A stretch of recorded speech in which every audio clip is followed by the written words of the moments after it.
Okay. आता ऐका, problem सगळ्यांनी आपण वाचायचा. काय म्हटलंय बघा, a body of mass 500 kg moving in a straight line. A relation between its displacement and time x delay equation. What is force acting on it at the end of 5 seconds?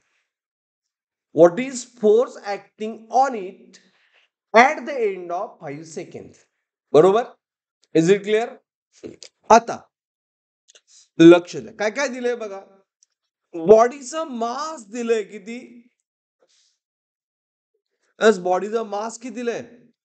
5 kg. Displacement दिलंय equation मध्ये and time so दिलाय. बरोबर? Displacement दिलाय, time so दिलाय आणि विचारलाय force. कोण सांगणार सांगा? कोण सांगणार? ओके. बस फोर्सचा फॉर्म्युला काय येतोय? एक तर mass into acceleration, Newton second law, किंवा F into T is equal to what? M. Final minus what? Initial. बरोबर? Got it?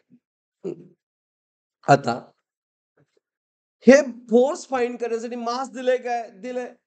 किती आहे? 5 kg.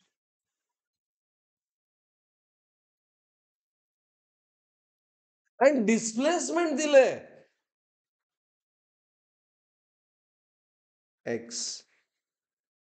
x दिलंय t क्यूब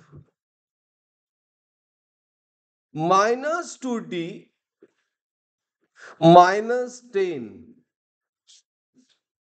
काल मग ह्याच्यावरनं either for time T find velocity.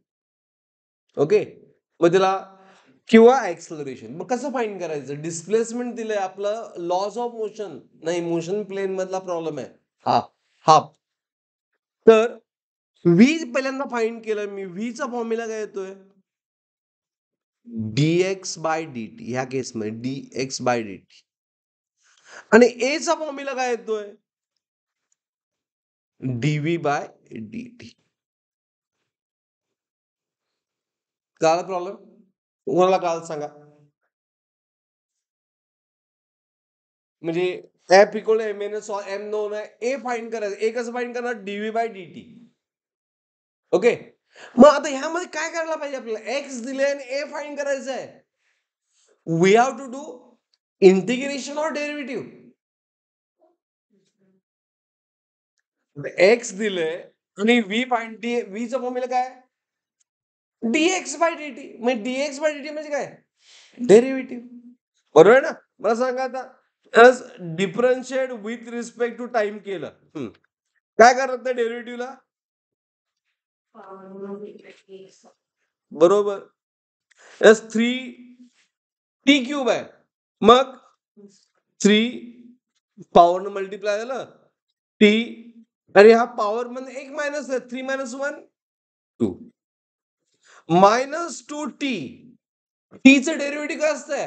फक्त पॉवर 1 असेल तर डेरिव्हेटिव्ह 1.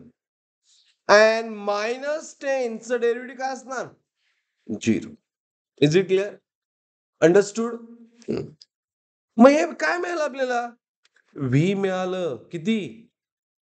3t² minus 2. बरोबर? Is it clear? आता व्ही पेक्षा ए बरं आहे फोर्स फाइंड का. बरोबर आहे? म्हणून मी ए फाइंड करतो dv by dt. Dv by dt, v पासून डीव्ही बाय डीटी स्मॉल करायचं आहे. Go for D V. कळतंय काय की डेरिव्हेटिव्ह करायचं आहे. ओके. मग काय ना 3 2 चा बघा, बरोबर ना? 2 into 3 ना. हा. 3 2 चा 6. मयुरेश का आलं 6 कसं आलं?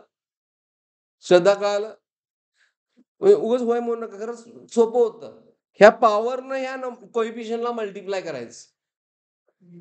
नाही, पॉवर किती आहे, कोइफिशियंट किती आहे, 3 2 6. हे झालंय मागच्या टॉपिक मध्ये 6. आणि पॉवर मधून 1 मायनस करायचं.